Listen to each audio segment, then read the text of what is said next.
सभी लोगों का स्वागत है फिर से एक बार लॉन्ग ट्रिक जोन में। आशा करता हूँ सभी लोग सही सलामत होंगे। तो चलिए शुरू करते हैं आज का वीडियो, जहाँ पे आज चैलेंज और मुकाबला था बीबीएल 14 यानी कि 2024-25 के संस्करण में, जहाँ पे सिडनी सिक्सर्स बनाम सिडनी थंडर के बीच मुकाबला। और ये सिडनी डर्बी कहाँ पे खेला जाने वाला था? ये था सिडनी क्रिकेट ग्राउंड में, जो एक ऐतिहासिक मैदान है। इसमें ये गवाह देने वाले थे कि यहाँ पे क्या होम ग्राउंड के जो सिडनी सिक्सर्स की होम टीम है, क्या सिडनी थंडर्स जो राइवल टीम है उनके खिलाफ क्या जो ये डर्बी था, क्या उसमें वो भेद पाएंगे, वो सिडनी थंडर को रोक पाएंगे? लेकिन सिडनी थंडर ने हालांकि टॉस जीत कर पहले गेंदबाजी करने का फैसला और सही कहीं ना कहीं साबित किया गेंदबाजी करते हुए। आज भी कुछ खास शुरुआत नहीं था। अगर सिडनी सिक्सर्स की बात करें तो गेंदबाजी जबरदस्त हुई। अगर आप मैकेंड्रू की बात करें, वैसे एगार शुरुआती क्षण से ही जबरदस्त स्पेल करते रहे। बाद में तनवीर संगा भी आए, पावर प्ले के बाद अच्छी खासी विकेट्स चटकाने को देखे। फिर वहां पे किफ़ायती स्पेल्स भी किए। कर्टिस पैटरसन कुछ खास नहीं कर पाए। फिर देखें तो जैक एडवर्ड्स मिड ऑफ के हाथों कैच दे बैठे, जबकि कर्टिस पैटरसन शॉट मारने गए, वहां पे जबरदस्त कैच दिए दे बैठे और क्रिस ग्रीन की जबरदस्त कैच। फिर जोशुआ फिलिप आए, रनआउट का शिकार हो गए, लेकिन कहीं ना कहीं पारी को संभालने की कोशिश कर रहे थे कप्तान मोइसेस हेनरिक्स।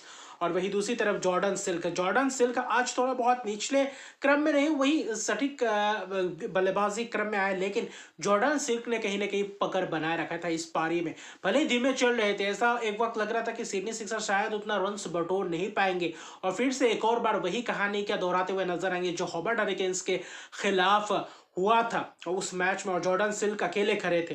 मोइसेस हेनरिक्स ने कोशिश की थी 30 गेंदों में 29 रन, थोड़ा और तेजी से अगर रन्स बटोरते तो शायद सिडनी सिक्सर्स के लिए फायदेमंद साबित होता। और सिडनी सिक्सर्स ने भी कहीं ना कहीं अच्छी खासी प्रदर्शन तो किए, लेकिन बीच बीच में विकेट्स भी गए, बीच बीच में रन्स भी लिए, लेकिन ज्यादा लंबा रन्स नहीं ले पाए। एक आध ओवर में 17, 18, 19वें ओवर तक जो आखिरी के 3-4 ओवर, वहां पे कहीं ना कहीं अच्छी खासी एक्सेलरेशन दिखाया। उसके अलावा बाकी कोई भी बल्लेबाज उतना खास रंग में दिखे नहीं।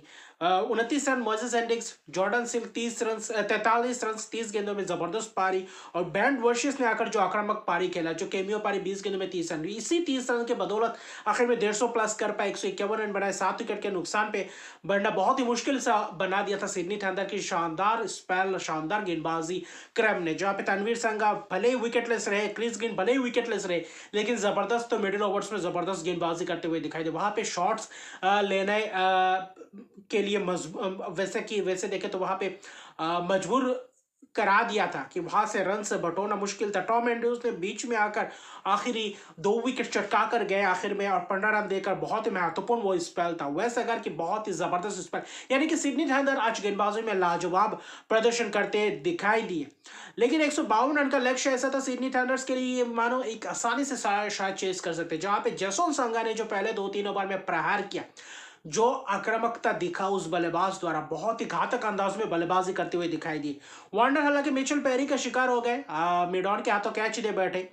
वही जसन संगा भी स्वीप करते हुए दिखाई दे। जब स्पिनर आया जेफर चौहान, वैसा ही क्या जेफर चौहान जो हॉबर्ट हरिकेन्स के साथ गेंदबाजी करते हुए नजर आए, इस मैच पे भी वैसे ही गेंदबाजी किया जेफर चौहान ने, और जेफर चौहान के महत्वपूर्ण स्पेल, आज स्पिनर्सों ने कहीं ना कहीं थोड़ा बहुत पकड़ बनाया था इस मैच में। दोनों ही इनिंग्स में अगर देखें तो रन्स बनाना उतना आसान नहीं था, लेकिन टारगेट इतना भी ज्यादा नहीं था कि शायद आप सिडनी थंडर्स को रोक पाते। लेकिन मैथ्यू गिल्क्स ने हालांकि 22 गेंदों में 26 रन की पारी खेली, लेकिन सैम बिलिंग्स जब आए कुछ एक आध छक्के भी लगाए जबरदस्त अंदाज में, और आखिर तक मैच को ले जाने को देखा। जसन संगा का विकेट महत्वपूर्ण था, जफर चौहान ने चलता किया था। चौहान ने अच्छी खासी स्पेल्स किए, 4 ओवर 22 रन 1 विकेट, आखिरी ओवर में अपना चौका एक दिया था, बढ़ना अच्छा खासा गया था।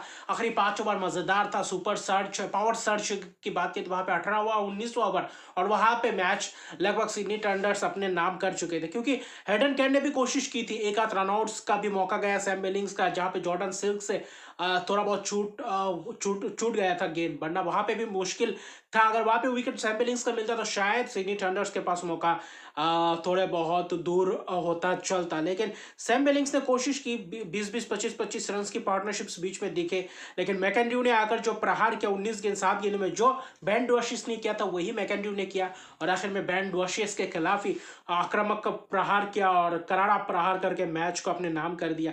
क्योंकि अच्छी खासी गेंदबाजी अगर आप खासतौर पर देखें तो सिडनी सिक्सर्स के गेंदबाजों से देखा था बीच के ओवर्स में उतना खास रन आ नहीं रहे थे। एक आध ओवर्स को अगर छोड़ दे तो पहले 5-6 ओवर को अगर आप छोड़ दे तो बाकी वहां पे उस बीच उतने रन आए नहीं, 5-6-7 रन करके आ रहे थे। लेकिन कहीं ना कहीं आखिरी के 15 और 16वें ओवर के बाद कहीं ना कहीं अच्छी खासी रन आए और वहां पे पावर सर्च में पूरी तरीके से मुकाबला लेकर गया। वरना अगर यहाँ पे 170-75 बनाते तो शायद सिडनी सिक्सर्स के पास मौका होता।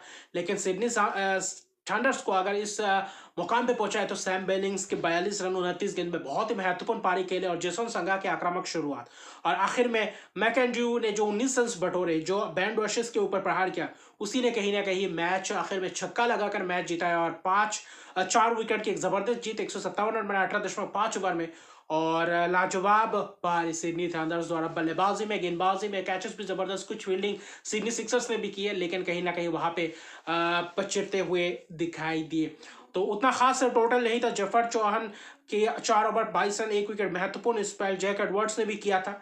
लेकिन कुल मिला के जो तेज गेंदबाजों के ऊपर प्रहार किया वही कहीं ना कहीं आखिर में वो रोक नहीं पाया। अगर आखिर में एक आध विकेट शॉट चटकाते, सैम बिलिंग्स का विकेट चटकाते तो शायद सिडनी सिक्सर्स के पास मौका होता। और इसी के साथ सिडनी थंडर्स फाइनल में प्रवेश करते 27 तारीख को हॉबर्ट हरिकेन्स के खिलाफ नजर आएंगे। हॉबर्ट के बैलेरी बॉबन में खेलते हुए यानी कि बीबीएल 14वीं संस्करण कौन चैंपियन बने, क्या हॉबर्ट हरिकेन्स अपना पहला टाइटल लेते हुए नजर आएंगे 27 जनवरी को, या फिर सिडनी थंडर फिर से वही जो टाइटल जीत चुके उससे पहले क्या फिर से एक और बार वही चीज दोहराते हुए दिखेंगे या नहीं। तो अभी के लिए इतना ही। अगर मेरे चैनल को सब्सक्राइब नहीं किया तो मेरे चैनल को सब्सक्राइब कर दीजिए, लाइक शेयर कमेंट जरूर कीजिए। तब तक के लिए गुड बाय।